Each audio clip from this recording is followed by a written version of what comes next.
उंबरवाडी. तुमच्या गावामध्ये आल्यावरती कळालं की लोकांना पाणी नाही, लोकांना इथे रस्ता नाही आणि मुलं 2-2, 3-3 किलोमीटर अंतरावरती शाळेसाठी जातात. हे खरं आहे का? खरं आहे.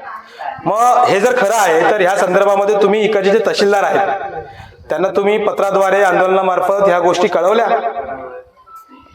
कळवल्या. मग ह्या कळवून सुद्धा ते भैरव आणि मुक सरकार, गेंदेण्याचं कातडीचं जे सरकार आहे, जे आपलं प्रशासन आहे, त्यांची करायची इच्छा आहे असं वाटतंय का तुम्हाला? नाही वाटत. मग आता तुमचं ह्या व्हिडिओच्या माध्यमातून ह्या पालीच्या तहसीलदारांना तुमचं काय सांगणं आहे की ह्या गावात पाणी मिळावं? नाही, तुमचं काय म्हणणं आहे? खरोखर तुम्हाला वाटतं का? तिकडे बघून बोला. म्हणजे तुमचं ह्या व्हिडिओच्या माध्यमातून पाली, सुधागड पालीचे जे तहसीलदार आहेत ते जर हा व्हिडिओ बघत असतील तर त्यांनी हे लक्षात ठेवावं. कुठलं गाव म्हणले तुमचं? उंबरवाडी. या गावामध्ये पाण्याची समस्या आहे, त्या ठिकाणी मुलांना शाळेची समस्या आहे, रस्त्याची समस्या आहे. या सर्वांचं निवारण त्या ठिकाणी तहसीलदार साहेब तुम्ही केलं पाहिजे.